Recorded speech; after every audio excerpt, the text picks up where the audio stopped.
Hello everyone, this is Leo from the Making This Play channel. Today we will be doing an analysis into the glitter deck of Keter Sanctuary. That is, of course, Thegrea. Thegrea has two forms, her light form being very reminiscent of Royal Paladins with her ability to call from the top of the deck, sort of Gold Paladin-esque, right? She allows you to call a grade 2 that you find grade 2 or less from among the top 5 cards, and if you happen to have her opposite form, one who blooms in the dark, Thegrea in Soul, you're able to call 2 of the cards instead of just 1. And then, at the end of battle she attacked, if the unit was placed by writing from one who blooms in the dark Thegrea, you could discard a card to restand a rear guard. Then, let's look at the dark one, who is the one who blooms in the dark Thegrea. She is very Shadow Paladin-esque, so you would be able to retire 2 of your grade 2 or less rear guards, to choose one of your opponent's rear guards and retire it. Then, if you were to have the light in Soul, you would retire all of the rear guards in the column instead of just the chosen one. And her second ability is at the end of the battle she attacked. If this unit was placed by writing from the light version, you can counterblast 1, discard a card to restand her, and she would lose a drive. So they would do different things, right? And at the beginning, it was very confusing for people because you constantly had to switch. You had to go from light to dark to light to dark. And people were like, well, that sucks, so we would have to trade off on Persona Ride. But they gave her a very cool line of text that says that the normal ride from hand of a unit with Thegrea in its different card name from this unit on a unit becomes a Persona Ride, which it's confusing, but it essentially means that they're both treated as having the same name when they ride on top of a Thegrea. So you could ride a same card on top of it and it'd be a Persona Ride, or you can ride on the opposite and it still would be considered a Persona Ride. Alongside these two cards, we also received Atrocious Mothgirl Maple, which has been a staple in a lot of Keter Sanctuary decks and Thegrea decks as a one-off, because she is just recursive. She says that from drop, when your grade 3 or greater Vanguard is placed during the right phase, if you do not have a unit with Maple in its card name, you may call this card to rear. That's a very good effect. You just get cards, you just get it back every turn as long as you ride, right? And you want a Persona Ride every turn, so it's perfect. However, if your Vanguard were to be Thegrea, she would gain a second ability, which was, on rearguard, at the end of battle she attacked, you can Soul Blast 1 or more cards, choose a card from your Soul with the same grade as the sum of the grades of the chosen cards Soul Blasted for the cost, you put it into your hand, and then Maple would go into Soul. So you would be able to recur the light Thegrea if you had ridden into the dark one to get it to ride next turn, right? That was the plan. In set 5, Thegrea had only received those 3 cards, so there was not much to work with. She had gotten other support. Obviously, there's her ride line, but we're not going to talk too much about the ride line. Then following that, we were introduced to new cards in set 8 with Dark Magenta of Blooming Hatred, which is a grade 2 set order that you can play if your Vanguard is Thegrea. When it's put into the order zone, you could counterblast 1 to draw a card, and also, if you have a grade 3 Vanguard with Thegrea in its card name, you could put this card into your drop, choose a grade 3 or greater card with Thegrea in its different card name from your hand, and write it as stand. This would trigger their ability, so you are now able to get to use Dark Thegrea on your first grade 3 ride. Obviously, you do not get Persona Ride, because Persona Ride is only activated during the main phase, or during the ride phase, excuse me. But you would still be able to, do the restand shenanigans you wanted with Dark Thegrea, and that was very good. We also received a grade 1 version of Maple in Pink Mothgirl Maple. She had a very similar effect, being that when your grade 3 or greater Vanguard is placed in your ride phase, if you Persona Road this turn and you do not have a Pink Mothgirl Maple on your rear, you can call it to rear and she gains 5. That would again being the generic effect that most decks have access to. However, if you were to be playing Thegrea, she gains a second effect that says back row rear. When your unit in the same column as this unit stands, you can stand this unit. If you do, at the end of the turn, retire this unit. This works with both light Thegrea, because if you restand a rearguard, you would call the Maple behind that rearguard. And if you were on Dark Thegrea, you could just call Maple behind Van, and then it would restand and give your Vanguard a 13k booster, which is perfect. Then following that, we received a promo in Oath of Vengeance Thegrea. This card was another set order that says if you have Vanguard with Thegrea in its card name, when you Persona Ride, you get 15k instead of 10k, and you draw 2 cards instead of just the 1. This is a very good card, but you had to play a lot of these to hit it, because if you weren't able to find it before you got to Persona Ride turn, it was kind of pointless, right? You could play it, but it would do nothing. It would increase your front row from 10k to 15, so at least it was an extra power boost, but you missed out on the draws. But that was very easily solved, or I guess not very easily, but it was addressed with the support that we received in set 11. The main support that we received was Retrospective Dragon, which is a grade 2 that says when it's placed on rear, if you have Vanguard with Thegrea, you can Soul Blast 1, discard a card, and search your deck for up to one grade 3 or grade 2 set order, reveal it, and put it into your hand, and then you shuffle your deck.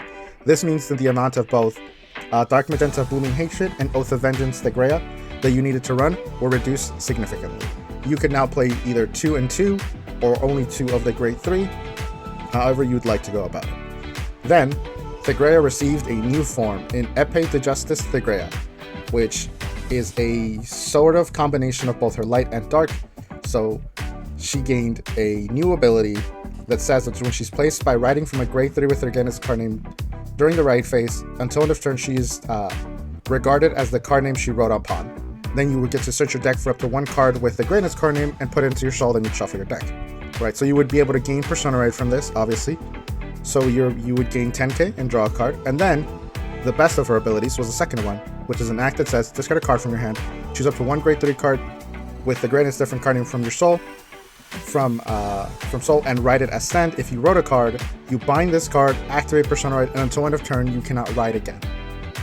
Which means you could gain double Persona Ride in a turn, giving your front row 20k and drawing 2 cards.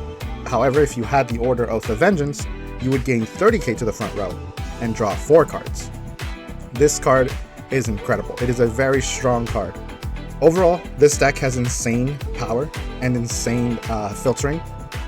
You do draw blindly a lot because of the Persona Rides. There is a very interesting combination of cards here where you can ride the Path of Light Thegrea, then play the grade 2 Thegrea order, which is Dark Magenta Blooming Hatred.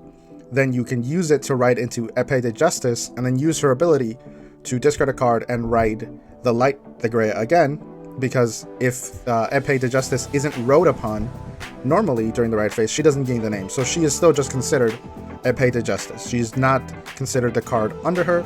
So if you were to ride her with the order, she would just have her own name. So you can use her ability to discard a card and then ride over the Light Thegrea from your ride line, giving you 2 activations of that card, and also being able to gain Persona Ride right away.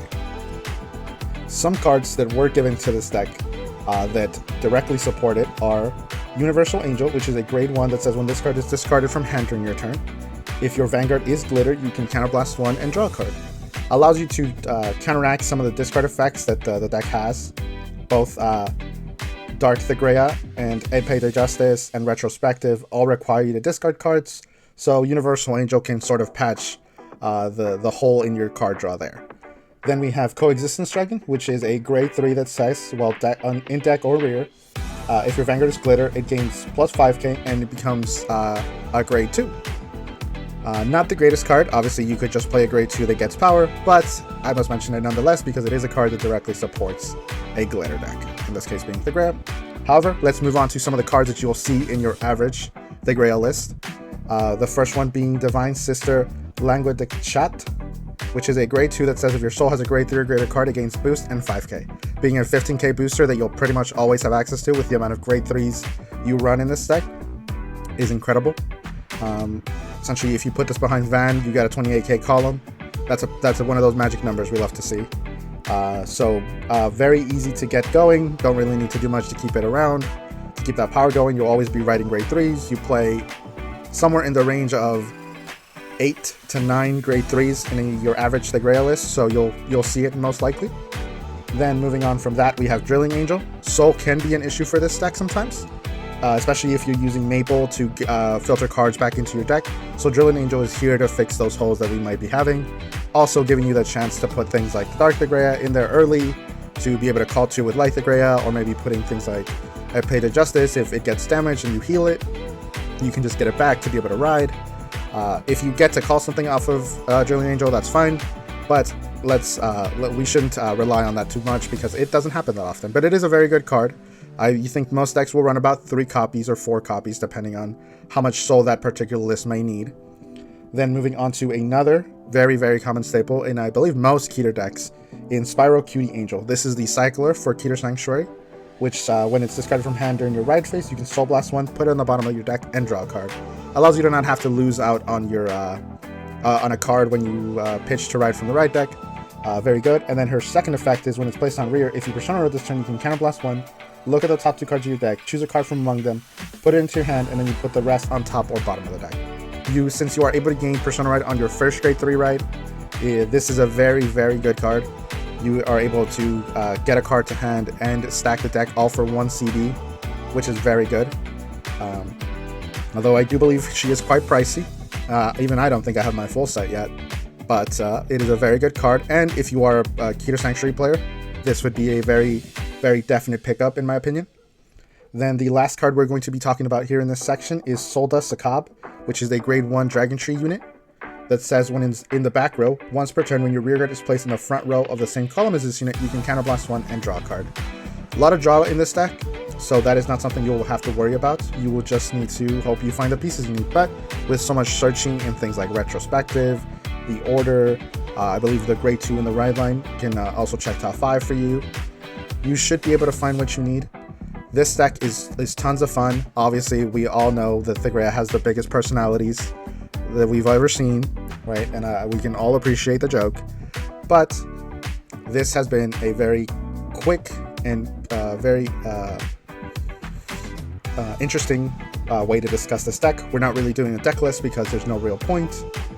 But hopefully you learned something. Maybe you didn't know some of these cards existed. Maybe you are just trying to learn about a fun little deck. I mean, Thegrea I know isn't the most competitive deck, but I personally enjoy playing the hell out of it. I love the ability to just double Persona Ride, getting 30k and drawing 4 feels incredible, and it's been super fun. I've played it since set 5 released. I think it's a great deck, honestly, and I hope that it gets more support. I hope moving into the new era of Vanguard Overdress with Divine Z that these glitter decks don't get left in the dust. But with that, I'll leave you guys, I'll leave you with that, sorry. But I hope you enjoyed watching this. This has been Leo. Goodbye.